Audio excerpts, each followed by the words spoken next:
it's in a hospital or if it's at home, when you are the one who takes complete control of your birth and you can say, yes, every single choice that I made was right for me. It was based on my own intuition. It feels like this was the path I needed to take, and nobody forced me into it. Nobody told me what to do. I just instinctively knew this is what I needed. And I've had this experience, and it's transformative every single time. But when we let other people make decisions for us, when we're restricted within the choices that society says we have to make, when we're restricted in the choices that our friends and family say that are the right choice for us, when we're restricted by what our doctor says to us, that doesn't feel so good, because birth is expansive and it is something that is personally and uniquely yours. We need to come to birth as a consumer, because when you come to birth as a consumer, you're no longer accepting whatever service is available. You're now actively choosing, is this something that I really want? And if this is something I want, how am I going to get more of that and less of what I don't want? And the funny thing is that today we're talking more about the right support and how to get that support and that freedom to have our own choices. Because this is something that I see come up quite often in the mom groups, is the idea that if you're birthing in the hospital, that you suddenly have no choices, that you have no options. And the reason why we don't have any options is because we're not complaining. We're not complaining about it. We're accepting it. We're accepting 45% birth trauma rate, as Lola said in one of our interviews way back in January, that it's 45%. And that's only what's reported. Okay, so we're only going by numbers that are reported, that 45% have birth trauma. But I would guarantee that a lot of us have it. Even if we've had a home birth, if there was something where we had our power taken away from us, that in itself can cause a little bit of birth trauma, because it causes that fear. Will this happen again? And some of us go in a completely radical direction of saying, that's it. I'm not telling anybody about my birth plans. In fact, I'm going to birth this baby completely alone, and I'll just let everybody else know about it after. Or we go the other route of the super safe one of, I'm just going to schedule a C-section and I'm just going to have everything rigidly controlled so that I can't possibly have the same experience as last time.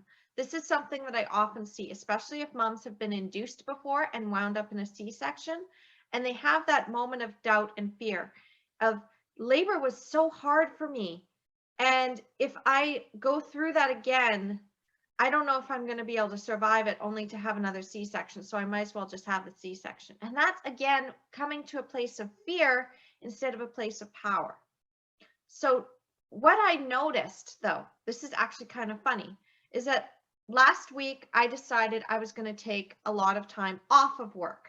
So when I have to take a break, I can't read, because if I read, unfortunately, what happens is then I get ideas, and then the ideas come into videos, and then the videos, I have this whole idea of how I'm going to teach it to you.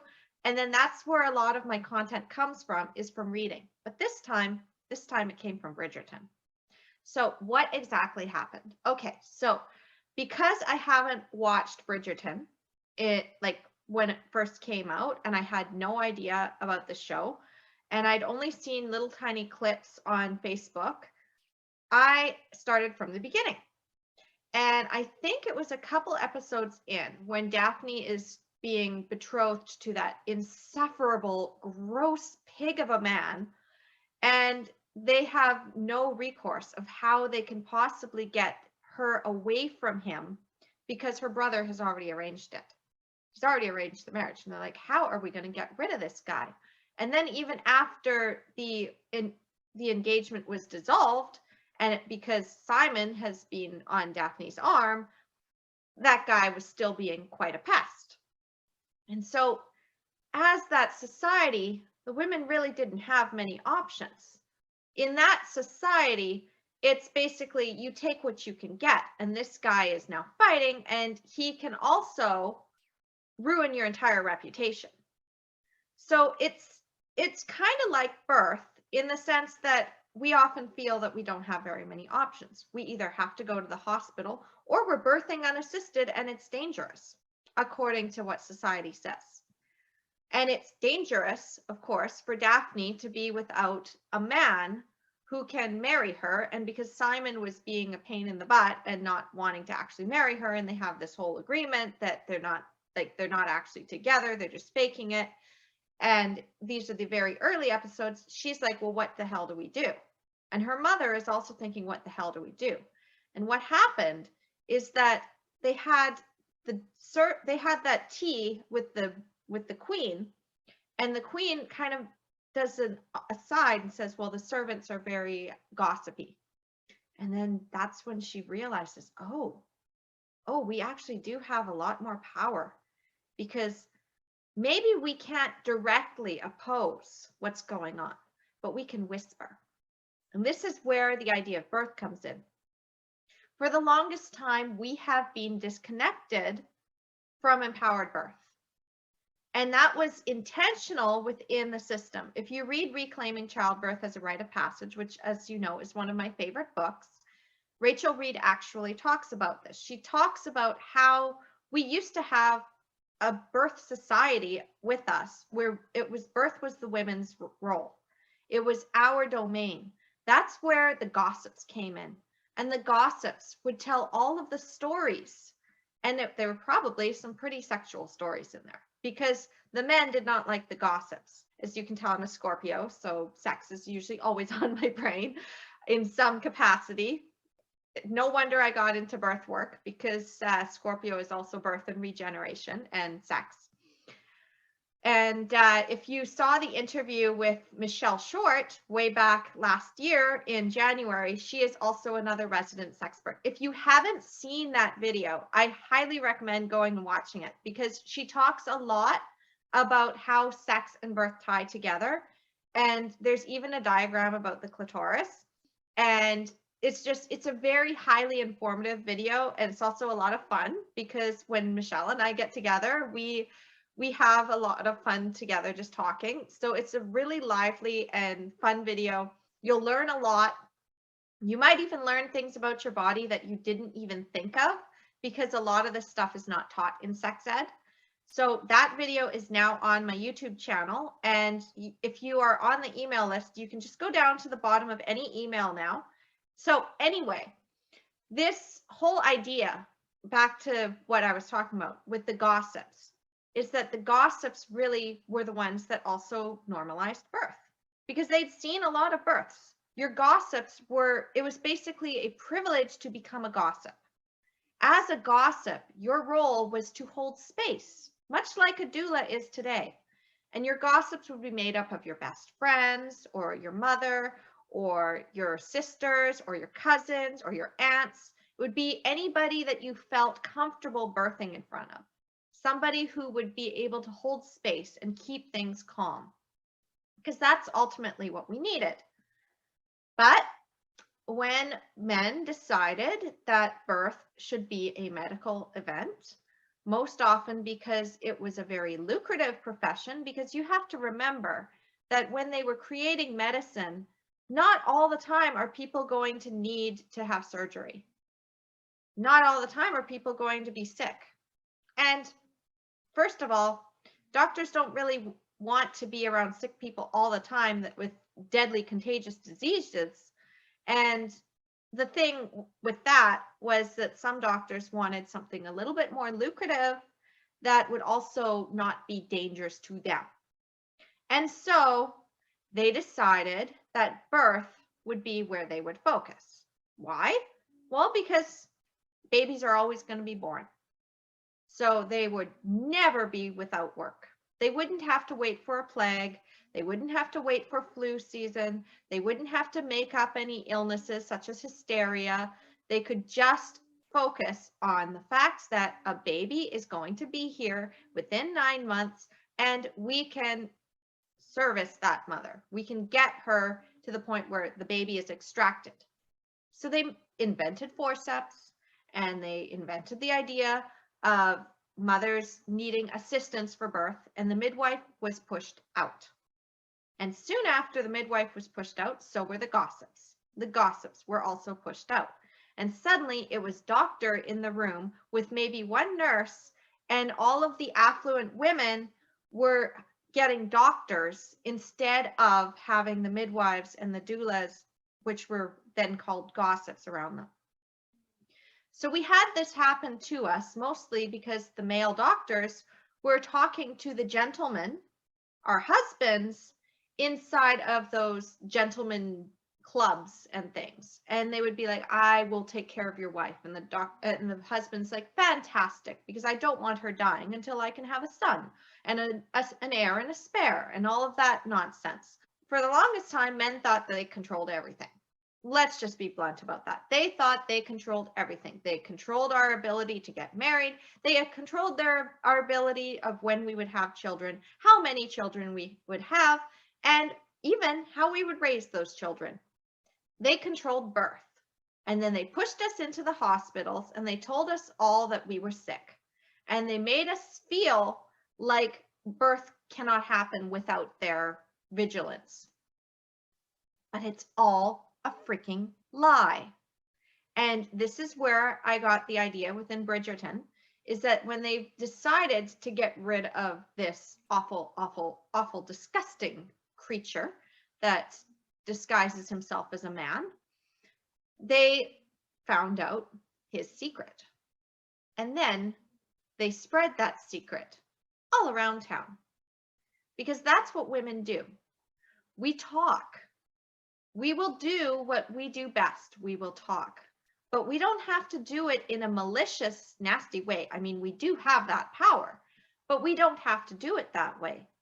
We can talk about the beauty of birth, and we can support our sisters, and we can support our cousins, and we can support our friends, and we can talk about how beautiful and transformative and empowering it is, instead of spreading the constant fear that the men came up with, especially the obstetricians, who wanted us to believe that birth was inherently dangerous, because if we realized that we didn't need them 98% of the time, they would be out of a job. Physiological birth happens because our bodies will do it. However, most of the practices in the hospital are against physiological birth. So most of the complications that happen are because of the lack of support with physiological birth. You mess with something physiological, and yes, you're going to have complications. So oftentimes what I've seen is women will be like, okay, so what if I get my waters broken to induce labor? Well, first of all, if you break your waters and your waters were not meant to release at that point, your body knows better than what the society has told you. Your body knows when the waters need to release. And if you're releasing them prematurely, what you're doing is you're trying to control something that otherwise shouldn't be controlled. It doesn't need to be controlled. Now, if you're breaking your waters and they aren't meant to release, you could have a cord prolapse, because maybe the waters were intact because of the placement of the cord. Or maybe the baby needs to still get into a different position, and you've just got rid of that cushion.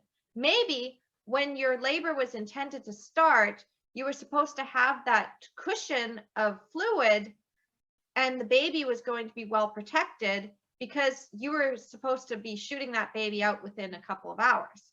And now that whole process has been screwed up, and your body's going, what the hell? This is not okay. Now what do we do? And then your uterus is going, I don't know. Like, I was scheduled to do it this way, and now everything's screwed up. Like, what do we do? You need to be spreading the message that birth is actually pretty cool. And we need books like Reclaiming Childbirth, like as a rite of passage. We need those to be mainstream. We need to kick those fear-mongering books off the shelves, and we need to start putting a more positive spin on birth. because let me tell you what happened just yesterday. Is one of our group members and supporters, and someone that I have been working with closely and talking to, and we're just waiting for her to get ready to be able to have an empowered birth. She's still planning. She's in the planning stages. She's not yet pregnant, but she's in the planning stages. She's been following for a long time. She's been one of our main supporters since the beginning. And she sent me a message yesterday. And in that message, she sent me an article. And the article was a news article on how most hospitals in the NHS are unsafe. So this was a UK article saying that it was unsafe, that natural birth was unsafe. They were actually trying to make it sound like a physiological process is more dangerous than the multiple cesareans, the multiple inductions, the multiple vaginal assisted deliveries with forceps and vacuum, the episiotomy rates, the postpartum hemorrhaging that happens because you're using Pitocin. All of that is apparently safer than supporting physiological birth. And in that article, they said that one or two women, they should have had a C-section and they were encouraged to have a natural birth. Well, the thing is that those women also had the intuitive feeling that they wanted to have a C-section because they didn't feel that something was right. And this goes back to what I said back in January when I was on that article and that news story. And I said, it all comes down to one thing. You have to listen to women. You have to listen to us. The birthing person has more intuitive nature when it comes to what we know is best for ourselves. And so I don't tell any of my clients what's safe or what's not safe. If they want to tell me that they would rather stay at home and birth their baby completely unassisted, okay, go for it. If that's what you're feeling called to do, then go for it. If they then change their mind later and say, actually, something's come up and I'd feel better in the hospital, go for it. Here's how that's going to look. Let's make a plan around that so that you can still have an empowered birth, even with this deviation from your plan. This is why I spend months with my clients and we create these birth plans and we create a birth vision, an overall birth vision. We create our backup plans and backup for our backup plans. And we are constantly working through those fears that come up because they do. They will always come up. And what you need is you need to have that right support around you so that when those fears come up, they're not feeding into it. So what we really need to do is we need to start talking. We need to start gossiping. We will take the word gossip, not use it as the negative that it has been treated, but in the sense that once upon a time, we used to have gossips around us when we were having our births. And they were witnesses to that birth. And they were there to support us and lift us up and not put us in our fear. Because once you're put in your fear, you're tensing up and you're not letting the process happen. So a lot of the time, what happened in the culture was that no negativity was supposed to be around the pregnant person. If the woman was pregnant, you did not scare her with terrifying birth stories. You did not scare her with things like that because there was also the superstition that she would miscarry or the baby would be born with a cleft palate or some other thing. Now, we now know that that's not actually how things work, but you have to remember that they didn't have a lot of information. And that was still the idea, is that if you have those negative feelings, it's much harder for you to move forward.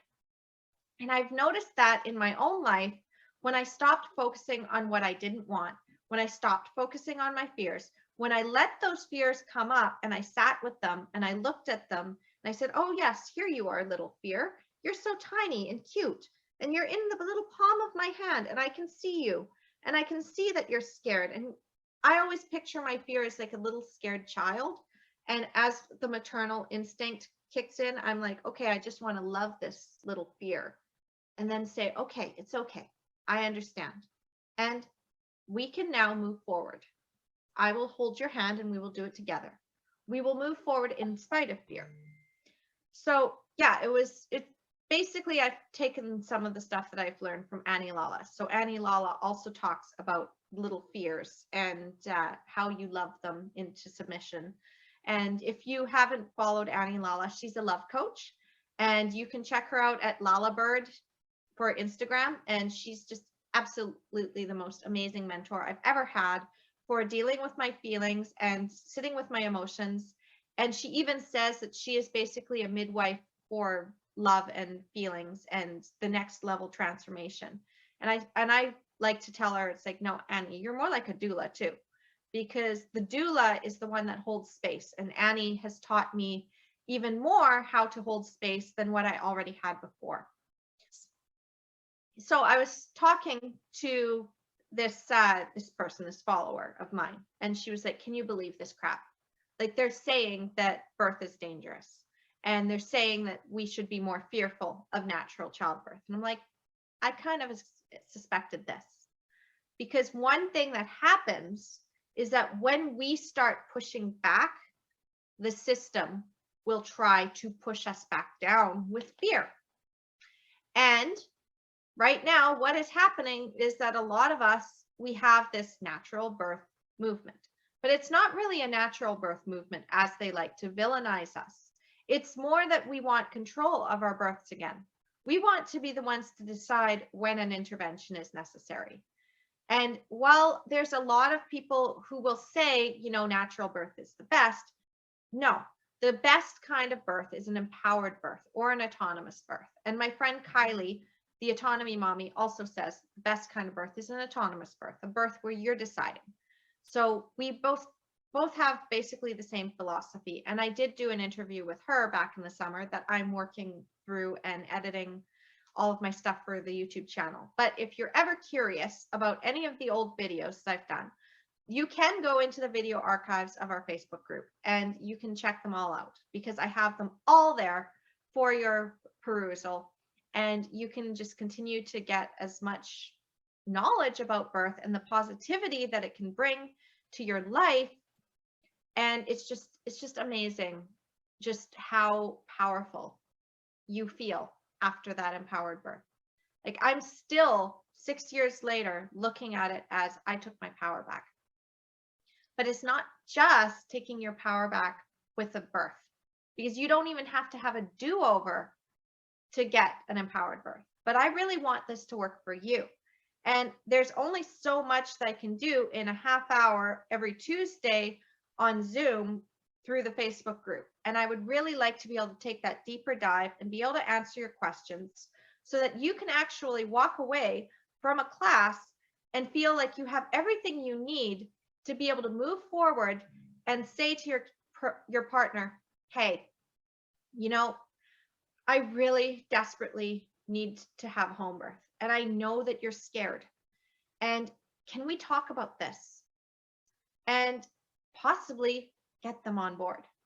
Or maybe you're having a problem with your care provider. Maybe your doctor is telling you how birth is going to go, and you're feeling really constricted about that. And it's like, how do I get the courage to finally say, no, this isn't going to work for me, when they're the only doctor in town and I don't really have a lot of options to go and fire them? Or maybe you're still looking at the idea of, do I go to the hospital or do I stay home? I have no idea what I really want here. I have no idea what I'm really committed to, and I need help figuring that out. So many different options can come up, because this is a lot of the topics that came up with the Take Charge of Birth program when it was exclusive. And now that we have our mastermind, I am now building something else, and I really would love to have your input on it. So if you have any questions or you'd like to know more about that, please send me a message or send me an email, carly@empoweringmomsbirth.ca, and we will talk about that. You can always send me a message. You can always drop things in the chat, because when you do that, then I have a better idea of what I can build for you and what I can teach on and how I can better support you. Because what I am aiming to do here is to give you back your power, You deserve to have the birth that you want to have. You deserve to be respected and have the birth that you want to have. You deserve to feel completely empowered to be able to say to yourself, I did it. I birthed my baby. Nobody delivered this baby. I birthed this baby. I may have had some assistance when I chose that I needed that assistance, but I birthed this baby, and this is my journey. So that's what I'm really inviting you to do, is to help me build this next level for the programs and everything else that's coming up in the future.